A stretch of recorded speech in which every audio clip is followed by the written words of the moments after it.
అందరికీ praise lord. Praise lord. Praise lord. ఇప్పుడు first girls praise lord. అరే మనం తక్కువ మంది ఉన్నా కూడా మన పవర్ ఏంటో చూపించాలరా. Praise lord. మీరు కాదు, only boy. Praise lord. Very good. Praise to our god. మేము జీజస్ ప్రిన్సిపల్స్ ఫెలోషిప్ తరఫు నుంచి వచ్చాం.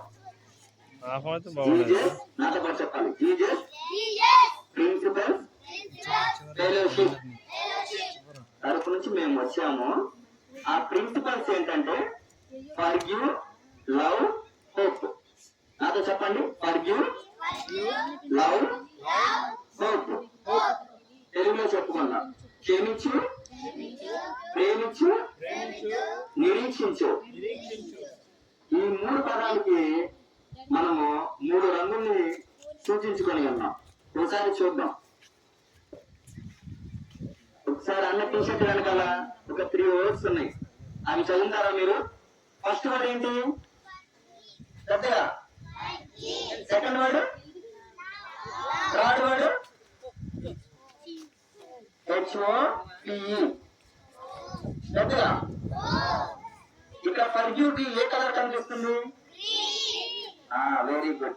ఆ ఫర్గివ్ కి గ్రీన్ కలర్ మనం ఎందుకు ఇండికేట్ చేస్తున్నాం అంటే, గ్రీన్ అనగా జీవానికి చిహ్నం. ఈ చెట్టులన్నీ ఆకులు ఎప్పుడు ఏ కలర్ లో ఉంటాయి? పచ్చిగా ఉంటాయి. అంటే పచ్చదనానికి, జీవానికి చిహ్నంగా ఉంది. అందుకని గ్రీన్ కలర్ మనం సూచించుకున్నాం. అంటే మనం బ్రతుకున్నంత కాలం కూడా ఇతరులు క్షమించగలగాలి అనే దానికి ఈ రంగు తెలియజేస్తుంది. అలాగే లవ్ కి ఏ కలర్ ఉంది? పెద్దగా ఏ కలర్ ఉంది? రెడ్ ఎందుకు ఇచ్చామంటే, మనకు నిందలు, శ్రమలు, మన దగ్గర ఉన్నప్పుడు ఏమొస్తుందా? రక్తం. Very good. అయితే ఆ నిందలకి, శ్రమలకి చిహ్నంగా ఉంది కాబట్టి ఎరుపు రంగు పెట్టుకున్నాం. హోప్ కి ఏ కలర్ ఉంది? చెప్పాలి.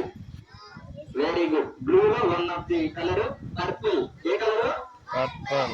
ఈ పర్పుల్ కలర్ అనేది ఎట్లా వస్తుంది అంటే, ఈ గ్రీన్ రెడ్ కలర్ మిక్స్ చేశారు అనుకోండి, ఆ పర్పుల్ కలర్ వస్తుంది. ఎప్పుడన్నా మీరు రంగులు తీసుకొని గ్రీన్ కలర్, రెడ్ కలర్ కలిపేయండి, అప్పుడు ఈ కలర్ వస్తుంది. అంటే మన జీవితంలో బ్రతుకున్నంత కాలం కూడా ఇతరులను క్షమిస్తూ పచ్చ రంగులు పోలి, ఇతరుల ప్రేమిస్తూ ఎర్ర రంగులు పోలి ఉంటే, ఈ క్షమాపణ, ప్రేమ అని రెండు కలిసినప్పుడు పరలోక రాజ్యంలో ఉంటుంది. నిరీక్షణ గలవారమై ఉంటాము.